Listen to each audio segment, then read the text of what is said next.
Hello everyone, this is me Debashis for Extra Time. Obviously, what a day it has turned out to be. Day 2 of the second test match between India and England here at the VDCA Stadium in Vizag. Obviously, India led by 171 runs at stumps on day 2.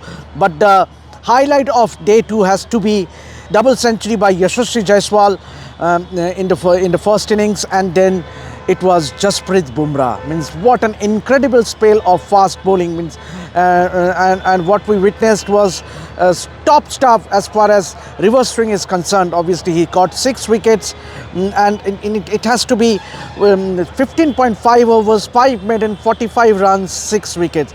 And in doing so, he also went on to achieve the milestone of 150 wickets, obviously, and he's the second fastest to have achieved the milestone of 150 wickets after Waqar Younis, who took 27 test matches. Bumrah took 34 test matches to do so. But then what an incredible spell of fast bowling. The first breakthrough was given by Kuldeep Yadav. Obviously, India did post 396 all out with Yashasvi Jaiswal scoring 209 runs. It was a top class knock from the youngster.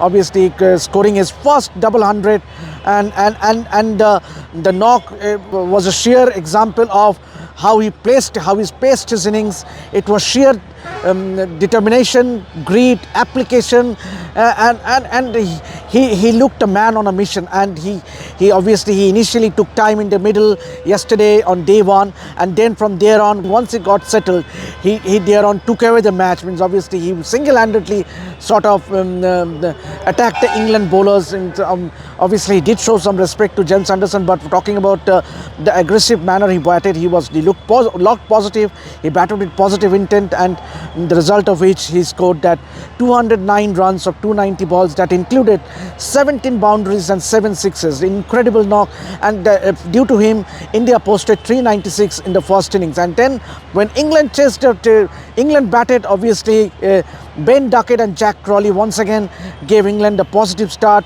putting on 59 runs in the opening wicket. And then when Kuldeep Yadav, he was brought into this game, and he justified his selection by picking 3 wickets in the match. Obviously, it was Kuldeep who gave the first breakthrough, getting rid of Ben Duckett, brilliantly caught by Patidar, and then from there on there was another small partnership developing. But then what a brilliant catch from Shreyas Iyer at backward point, running behind and taking a stunner, obviously, and the bowler being Akshar Patel. And from there on, it was all left to Jasprit Bumrah, and the spell, it was a sheer example of quality reverse swing. Obviously, he was brought into the attack. He bowled a spell of 4 overs before the tea break, and after the tea break he was again brought into the attack, and in those 8 overs he just rattled England's batting lineup. Obviously, he got rid of England's number 3, number 4, number 5, number 6. That speaks volumes of Jasprit Bumrah, the bowler. Obviously, the first one was Joe Root, and let me talk about Rohit Sharma's captaincy as well. The moment Joe Root came into bat, he immediately brought Bumrah into the attack. Obviously, we all know that Jasprit Bumrah has got rid of Joe Root 7 occasions previously. So and he immediately clicked. Obviously, Joe Root had no say whatsoever as he induced an edge to the slips, where Shubman Gill caught a brilliant catch. And let me talk about Shubman Gill as well. He had been outstanding. He has been outstanding today in the slips. In fact, in the match, he took 4 catches in all. But then the delivery of the match has to be the one which Bumrah bowled next. Obviously, Ollie Pope. We all know who scored that brilliant 196 in the first test match, and who paved the way for England's win. He had no answer to Bumrah's Yorker. Means obviously it was a deadly delivery. Means obviously and Ollie Pope has no answer to that toe crushing Yorker. Obviously the ball hit the stumps, the stumps went cartwheeling, and that was a sight for everyone to watch. And then from there on, obviously Bumrah did get rid of Johnny Bairstow, once again inducing an edge, and it was Gill again who took a low catch in the slips, and at that moment India was all over England. Obviously those 2 wickets of Joe Root and Ollie Pope somewhat unsettled the England batters. It was the 26th over and the 28th over. Also, we must say that Kuldeep Yadav in the meantime gave full support to Bumrah from the other end. He got rid of Ben Foakes and Rehan Ahmed. Rehan Ahmed also, and the field placing was something I should also take point out. Obviously, it was Rohit kept Shubman Gill in short mid-wicket, specifically for the pull shot, and Rehan Ahmed failing to the trap.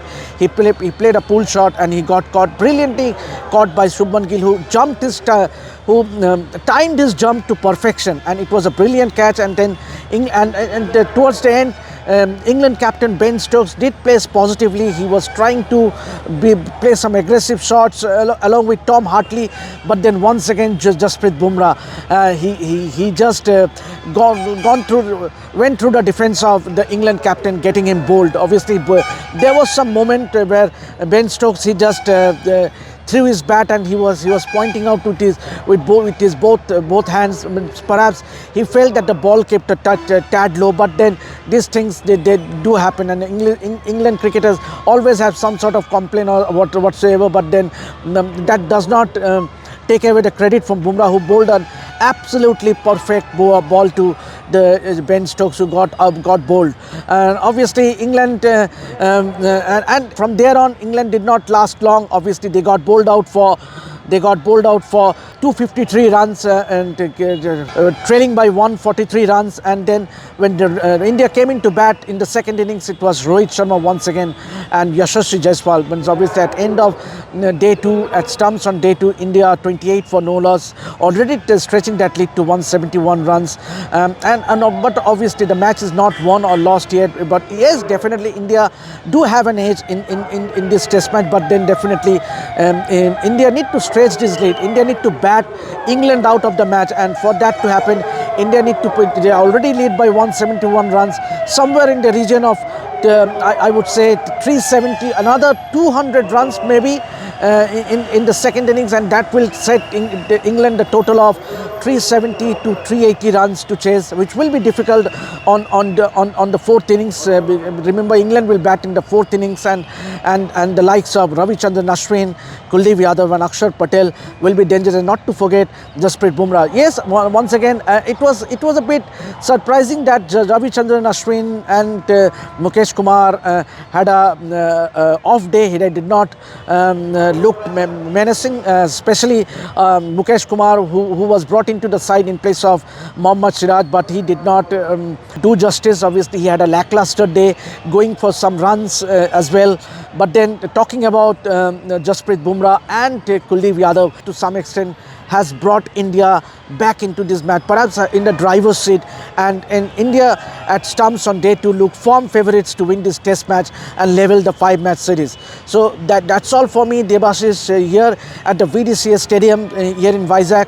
But tomorrow's morning session will be crucial. India cannot afford to lose too many wickets, but then the key will be building partnership, and all India needs to do is to build on the partnership and play session wise, and give England the total where they would think that it's not chaseable. So that's it for now. Keep watching this space to go get all the updates throughout our coverage from the India-England series. This is me, Debashish, signing out from the VDCS Stadium here in Vizag. Until then, see you.